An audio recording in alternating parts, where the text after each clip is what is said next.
Hello, good morning. This is Dr. Iftakhar Ansari, Department of Political Science, Aligarh Muslim University, AMU. Today I am going to make my presentation on the topic equality. Now, when we talk about equality, we need to know that in political science, equality is one of the prominent ideas, and it has grappled the minds of the philosophers and political scientists across the ages.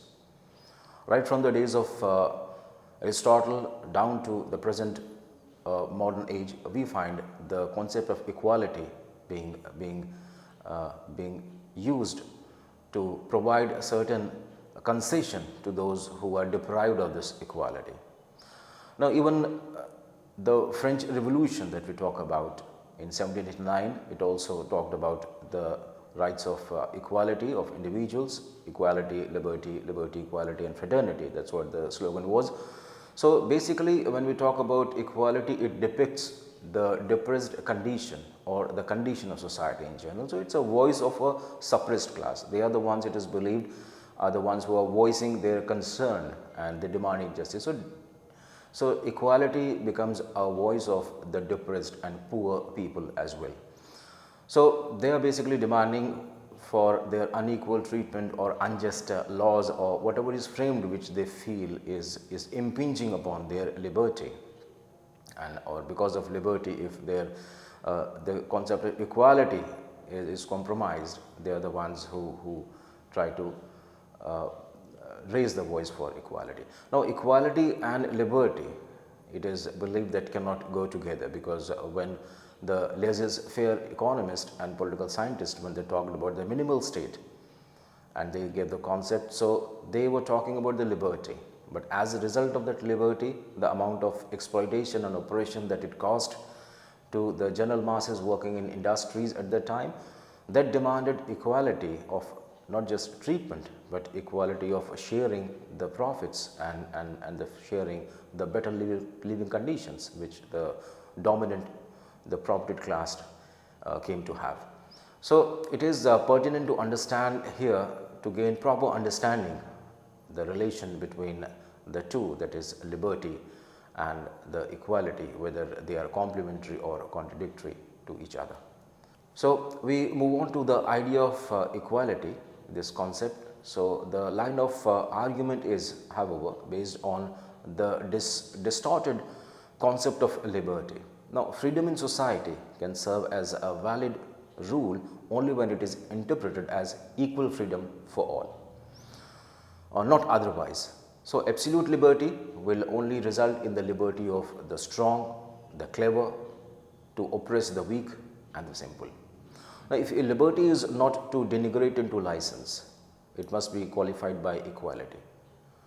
That is what happened during the Industrial Revolution, that the laissez-faire economy, it resulted in a kind of a license to the capitalist class, and the masses, workers who were working there, they are the ones who felt the burnt of this laissez-faire, and they are the ones who demanded equality. So, in other words, I can enjoy my freedom only to the extent that it does not impinges upon the liberty of others. So, there needs to be some kind of a equality. Now, this principle cannot be restricted to the legal sphere. It must be extended to political, social and economic sphere also. So, R.H. Tawney, in his classic work, that is Equality, in 1938, he observes that if equality means that every individual should be provided opportunity, and liberty means that every individual should be free according to his opportunities to indulge without limit his appetite, it clearly is incompatible not only with the economic and social, but with civil and political equality, which also prevents the strong exploiting to the full the advantage which it gives. So, accordingly, the introduction of equality is not intended to dilute the content of liberty, but to make it more relevant and substantive and meaningful. Now, if the principle of equality is invoked to prevent some section of society from acquiring unlimited money, power or prestige, it only intends to restrict the element of exploitation. so that the other section of society are not deprived of their due share in the advantages in society which has been created. So, equality aims at widening the base of social benefits, lest these benefits are cornered by a small and vocal minority and impoverishing the rest of the community. So, it is therefore quite evident that liberty and equality as human rights do not emanate from very different sources. On the contrary, they are based on the same logic and they are intended to serve the same social purpose. In other words, social thinkers of modern age were led to inquire how far the existing inequality in society were the product of the social arrangement and could therefore be altered by making corresponding changes in social structures, and then how far those social inequalities which were thus alterable could be upheld by reason. So, the main thrust of this line of thinking was to pave the way for removing such social inequalities as were not reasonable and which were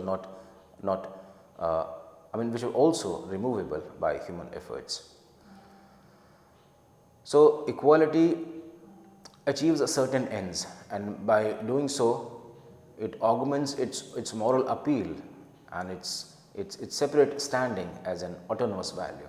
So, equality is valuable for fulfilling 4 different ends which it has as an intrinsic connection. So, first, equality is something which is required in order to be fair. Now, if there are benefits or burdens of distribution, then other things being equal, it is unfair to distribute them unequally, and it is unfair to say that unequal marks or grades to 2 equally talented students have performed identically in their examinations in the absence of good moral reason. For an unequal distribution, fairness requires equality. Now, secondly, equality is desirable because some measure of equality is necessary for self-respect. Now, people may belong to different positions in society, but that should not reflect on how they perceive each other. When a person feels that in spite of the status differentiation and that she shares with others, she is as good as none, her self-respect is in danger. So, the fundamental way of understanding the need for self-respect is to acknowledge that the gap between the person's self-image, how others who are better off perceive that person, is not too huge. Often this calls for correcting that unjust external conditions by way of, for example, ensuring a minimal just material condition that have a bearing on that person's self-image. Now, the third, equality enjoins a duty to show respect to others.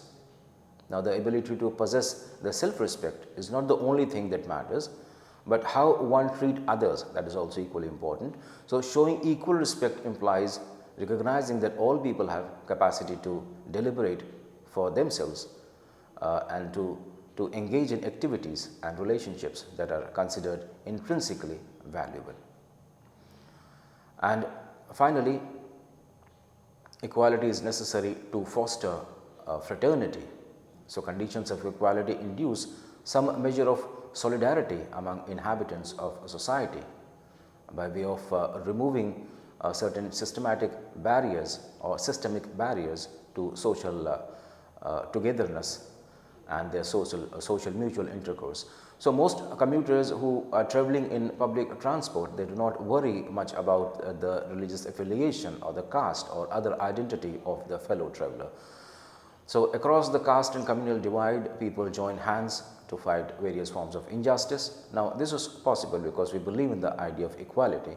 So, inequality and inequalities are objectionable in part because that is how they create the differences among people and they create the barriers. So, the argument to be fair on grounds of distributive justice focuses on the equal satisfaction of basic needs. So, the argument from the perspective of self-respect makes a case for equality of status by acquiring that material. Inequalities should not be glaring. So, the case for equal respect demands prerequisites of equal opportunities for self-development. Finally, the argument from the perspective of fraternity makes a case for social equality. Now, this idea of equality is basically an idea of change, because the scientific thinking demands change, and humans who are basically being a rational thinker and being a rational, they are guided by the perception or the empirical knowledge which they gain in response to their needs. So, their responses basically understands and sees what is equal and what is reasonable equality or what is unreasonable equality. Rousseau highlighted two types of inequalities in his exposition in the journal Will, when he says inequalities are basically of two types. One is natural and another one is conventional.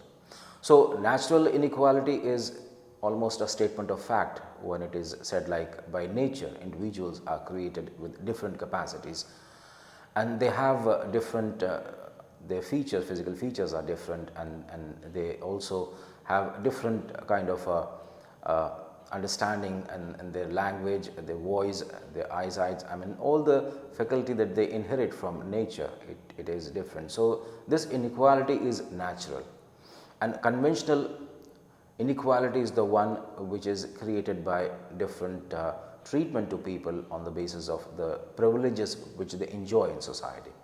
So, different privileges enjoyed makes another kind of inequality because of people's achievement in society, the resources that they have gathered or the status that they have come to acquire in their life. So, here we find these two types of inequalities mentioned by Rousseau as the one which is natural, which cannot be changed, one cannot complain against those inequalities to God for why it has been created, but the other form, the one which is conventional, this one is man-made inequality.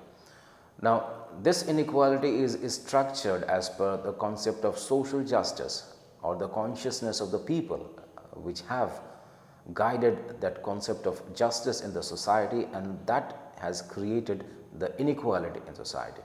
So, if we go by the definition of justice, which Aristotle, the father of political science, he said justice is treating equals equally and unequals unequally.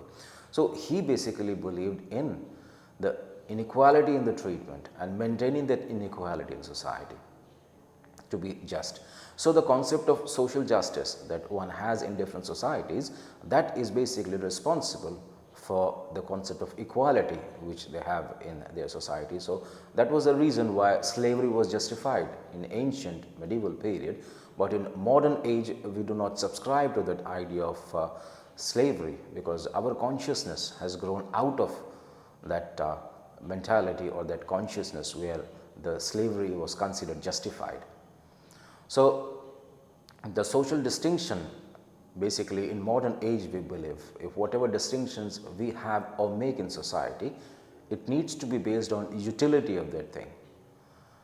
So, advancement of science and technology has created more domains which are being explored and the knowledge gained, and with that knowledge individuals, people have gained command over those domains, those physical parts, and as a result now the condition is that natural inequality in the form of having for example weak heart or liver or any other part eyesight, that can also be changed or removed with better eyesight or better functioning of liver or heart for that matter, or any other part of the body, that is also now replaceable, or any deformity or handicap that one come to have.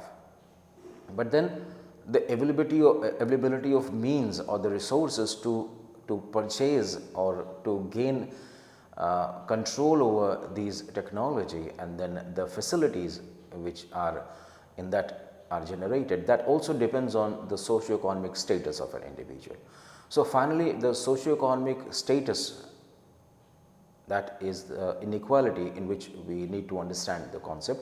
So, deprival of this technology to some at the cost of others, or gaining control over this technology by some and others not having. Now that is also a display of or understanding of inequality in society. Now that is possible, that has been possible because of unequal distribution of the wealth in society.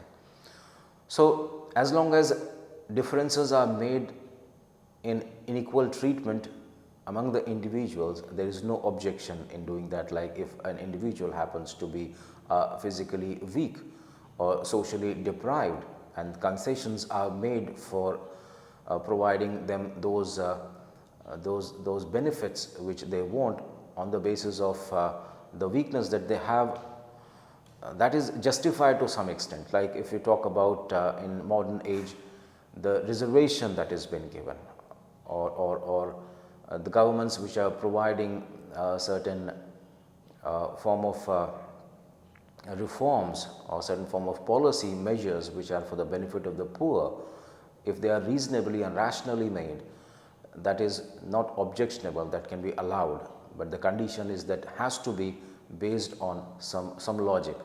So thus the demand of equality is always raised as a demand of social change. Now here everywhere the social change is required to make the society remove the inequality that they have. Thus the change is the part of the social structure which is found to be alterable as well as unjust. So as John Rees in his Equality in 1971 has elucidated, it is when men or some of them see certain inequalities as unjust and alterable that equality as an idea become a potent force in political life, because an equality can become both object of criticism and regarded as unjust. It would seem to be necessary condition that it should be alterable. So as long as authority or the division of labor are based on rational grounds, inequality of status and position does not become objectionable. Like if it is based on someone's talent, what they have achieved and their merit, it is not objectionable if they have those facilities or those technologies on the basis of their claim over their skill that they have. So the relation between a teacher and a student, or a doctor and a patient, or traffic controller or road user, etc., may involve some form of dominance or some form of subordination. Now this dominance and subordination, if it happens to be there in society, now this is understandable as long as the authority is exercised in general interest, as long as it is done in the welfare of the subordinate, the inequality is not an issue here. So equality is not to be taken in a literal sense. So according to the prevalent view of ancient slave owning society, medieval feudal society, or early capitalist society, inequality between master and slave, lord or serf, or capitalist and worker was regarded as reasonable. But when the development of the socialist concept of justice, especially the Marxian view, this inequality was regarded as unjust and it was considered unreasonable, and hence it was challenged. So inequality is resentful and it is considered as or thought to be unjust, then it becomes difficult for people to accept it. So equality means some progressive reduction of inequality. Okay. So if equality is to be implemented, the society and the government needs to evolve a certain mechanism to somehow reduce the inequality which is already prevalent in the society. So the no literal equality is to be allowed, but only the equitable distribution is something that can be done in a society, as we see in Marx and Engels, their demonstration of the division of society into classes, the capitalist and workers, then bourgeois and proletariats, haves and have-nots. It involves the exploitation, and that this is prejudicial to the development of conditions of human happiness.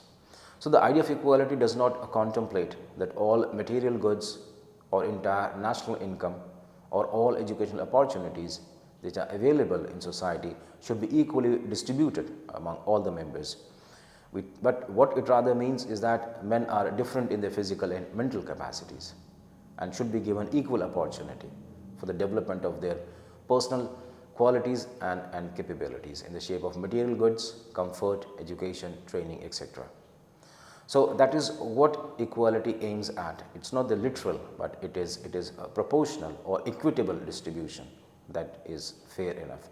So R.H. Tawney, in his Equality in 1938, he elucidates, saying that different kinds of energy need different conditions to evoke them, and the sentiment of justice is satisfied not by offering to every man identical treatment, but by treating different individuals in the same way, insofar as, being humans, they have requirements which are the same, and in different way insofar as, being concerned with different services, they have requirements which differ. So, having talked about so far on the various intricacies of equality and the way it was being treated and understood, if you come to the meaning part, we find that equality means proportional equality, that is, equality among equals and inequality among unequals. So, equality does not demand identical treatment to all, it demands a kind of a proportionality. Now, the basis of treating equals and unequals here should be rational and just. Why equals to be treated equally and unequals unequally? It should have some reasonable and some justified way and logic behind it. So, inequality may be irrational in some circumstances, in other it may be rational and just. So, injustice arises as much from treating unequals equally and as from treating equals unequally. So, the criterion of discrimination should be just. Hence, equality and justice are closely associated with each other, because when we are trying to impose equality or bring about equality in society, we need to have a certain ground of doing that, and that ground is basically the justice and our understanding of justice. So, basically these two concepts have almost identical nature and they depend on each other. So, here the issue of equality becomes a valuational, or various philosophers have answered it differently. So, the concept of equality is difficult to define, but it can easily be understood in social and economic context. So, the concept of equality should be analyzed with reference to society and social structure, and the social structure should be such that unjust and irrational discrimination do not have any place therein. So, undue structure of dominance and authority should not be there. So, equality means availability of equal opportunity to each and every one for development of the personality. But mere equal opportunity or the availability is not what is going to help in removing inequality, because economically stronger ones will have more opportunities than those who are economically weak. Then further, in class divided society, the purpose should be to end the special privileges in society, and adequate opportunity should be open to all the members of the society in the form of availability of different packages or welfare measures that can be done for them. So, a society which is unequal, equality is practically missing, because the basic inequality, economic inequality, makes the realization of those equalities almost impossible. So, equality and private property cannot exist side by side. If one has more property in society, one class of people, definitely inequality has to be there. So, to bring about equality, a certain amount of private property needs to be taken from one and given to other, or some equitable kind of a distribution needs to be ensured. So, explaining the meaning of equality, Lasky maintains that equality means certain following things, which involves like the end of special privileges in society, first thing first. Second is the adequate opportunity are laid open to all and each, and then he further says all must have access to social development, and that is opportunity to develop their personality, and one should be able to develop it, and there should not be restriction on any ground unless it is fair or justified. Then absence of economic and social exploitation, that is the fourth criteria for having justice. So, all these meanings suggest that equality is a positive thing, and it can be understood in relation to the society, and it needs a certain leveling process in the society. So, equality does not mean perfect or absolute equality. It neither means equality of treatment, but it definitely means equality of rights and duties. So, equality before law or equal protection of law.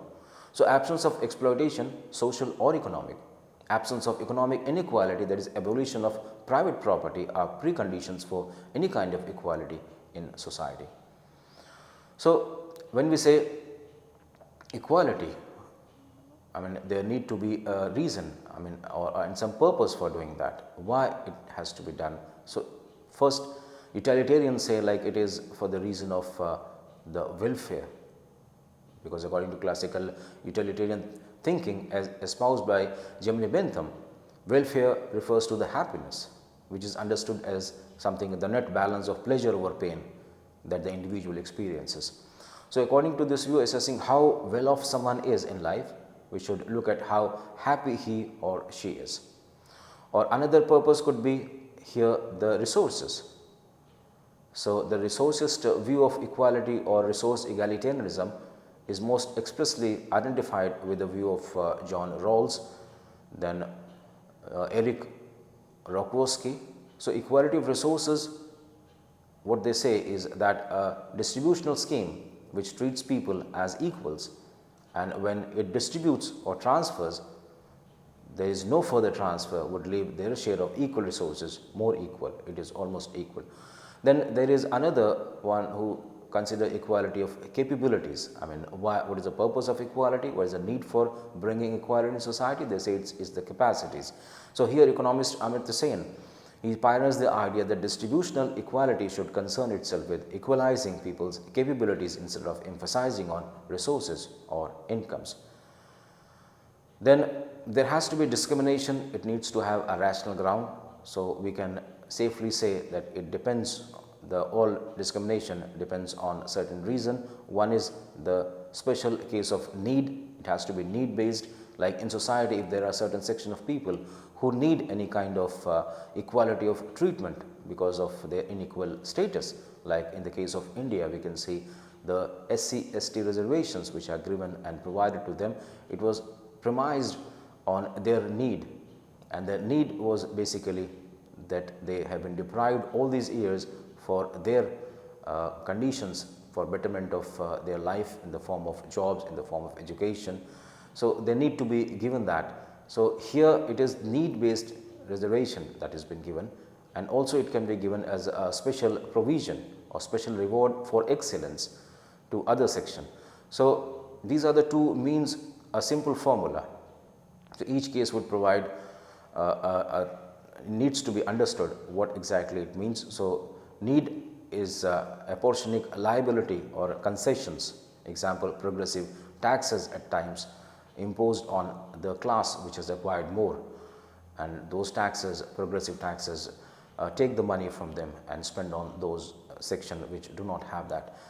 So, special rewards or need based, further if we want to elaborate, we can say like the natural calamity or subsidies which are given, or cheap transports which are provided, scholarships which are given to the students. So, these are another example of the need based special cases making concession in the treatment of equality. Then special benefits which are provided to society and its members. So, the market economy basically it eulogizes the private property as the highest virtue. So, all those things which are achieved on the basis of one's merit or one's capabilities, they also needs to be specially rewarded. So, concept of equality believes in giving equal treatment. So, all those who have achieved certain things, something different, something special, they needs to be appreciated and rewarded. So, it is alleged that it creates a reverse discrimination. Now, some of the champions of affirmative action for the deprived section, they argue that since especially in America, if blacks are provided with such opportunity and concessions in the form of affirmative actions, it creates a reverse discrimination with that community which is deprived of jobs or deprived of education at the cost of those people who are considered to have been deprived all these years. So it creates a reverse discrimination which should not be allowed, or which should not be the criteria. So affirmative actions do make certain concessions in that, and the concessions are in the form of, like in Indian case we find the 50% reservation, the cutoff that is given is one of that, and then the earmarking of 27% for OBC and SC/STs. They have their different benchmarks within which they have to provide reservations. So affirmative actions are basically directed towards this very thing. Then 10% for economically backward upper caste concession, which has been given economically weaker sections, that is another. So in order to remedy the situation like this one, allegations of reverse discrimination, such measures are being taken to provide the equal platform to all. So in conclusion, what we come to understand finally is that equality implies to the existence of circumstances due to which equal opportunity which is provided can be obtained equally by all the people, whether they are deprived class or they are the class which is already having those things. So equality is basically a process of equalization which is being enforced in a country and a society. So first of all, equality implies the deficiency of special status, and secondly, it implies that everyone should get enough opportunity for their growth. And to do otherwise is to treat a man purely by means of someone else's satisfaction. So even when we agree in a case where distinctions are relevant, and the tentative answer can be that differences in treatment should be proportional to the degree to which individuals differ in their capacities and capabilities. So basically 3 criteria were suggested by Ben and Peters in respect of this distinction which is being made, that is the equality of consideration, relevance, and equality of proportion. And further he says the only universal right is the right of equal consideration. So where there is equal consideration, it means impartiality of treatment. So it implies that none should be held to have a claim to a better treatment than another in advance to good grounds being produced. So Immanuel Kant himself expressed the same idea when he said that treat humanity, whether in your person or in that of any other, in every case as an end and never solely as a means. So when we have to decide, or when we have to decide between claims, so impose the burden or distribute benefits, the rational basis for treating them differently is that they differ in some way, and that the same is relevant to the discrimination or distinction we want to make. So equality is basically providing equal opportunities, and in equal opportunities need to ensure that everyone have the means and resources to avail that opportunity equally. So that was all I wanted to present today, and with that I come to the end, and thanks for watching. Thank you very much.